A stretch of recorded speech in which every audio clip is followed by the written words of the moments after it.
So I guess before we wrap up, I want to ask you kind of a question. I mean, it's sort of related, but it's more about Qatar. I researched into Qatar, and I didn't know this because a lot, my friends and I have been asking, why Qatar? Why Qatar? It seems like this kind of pimple on the side of the Arabian Peninsula. Qatar, as far as I know, they're the only what's called, state actor. They're leaders, as opposed to, like religious clerics elsewhere who claim to be descendants of the biblical figure of Ishmael all the way back. So if you're looking at it from like this kind of religious standpoint, you're looking at what Trump is doing with them. It almost seems like he's trying to kind of unite this whole like, what we call again in the Torah, Esav, Ishmael, and Israel together, as opposed to just everybody thinks that, oh, he's just, cuddling up with Qatar and he's betraying Israel. No, So he's not. what is the word on the street about He's About the absolutely Altani not. family, and Ishmael, all those things? Trump is not selling out to Qatar. Trump is not obeying Qatar. Trump is not selling out his regional peace plan to please the Qataris. Nor are the Qataris seeking to get war or Islamism spread through the Middle East, because Qataris have changed. After the Israeli strike on Qatar, it was a huge and a very rude awakening for the Qataris. And the fact that, you know, US didn't like it, but the US, on the other hand, didn't send any of their own jets to defend Qatar. In that sense, now Trump did what a businessman would do. Instead of oppressing or pissing off Qatar even further, he brought them to the table with their money, with their influence in Hamas, and told them this is what you need to do. Qatar will not do anything President Trump doesn't want. And let me be clear, the claims about investments done by Qatar with Jared Kushner, I can authoritatively tell you, because I've looked into that, are not by any chance affecting President Trump's resolutions or decisions, because, for one reason, if Trump wanted to sell out for money, all Arab governments would give him billions and billions upon billions, and he would sell to the richest of them all, China, and he didn't. Sure.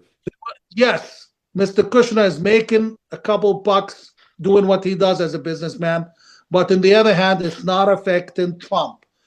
On the other hand, we need to understand what he's trying to do. He doesn't want any further wars, so he did the smartest thing he could done. Qatar was a major source of issues happening, a major financier. He brought them to their table, and they did come to the table, and now they are facilitating the ceasefire in Gaza, which will actually end Hamas, whether you believe it or not.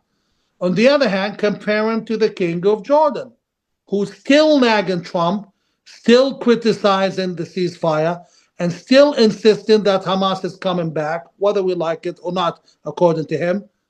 I would say Trump is doing this the very businessmanly, statesmanly manner, which is let's turn an enemy into a friend. Yeah. So based on what you're saying, I mean, again, the problem of speaking of college kids, the problem of brainwashing of not only college kids, but it's I speak to people that have some information that Qatar funds in the United States, the K through 12 textbooks. So this goes on from, when children are 5 until they get to university. Is that because Trump has not said anything in the open regarding putting an end to that, but in your estimation, will he do this? Qatar is coming around. The Qataris are wealthy, and I've dealt with them and their government.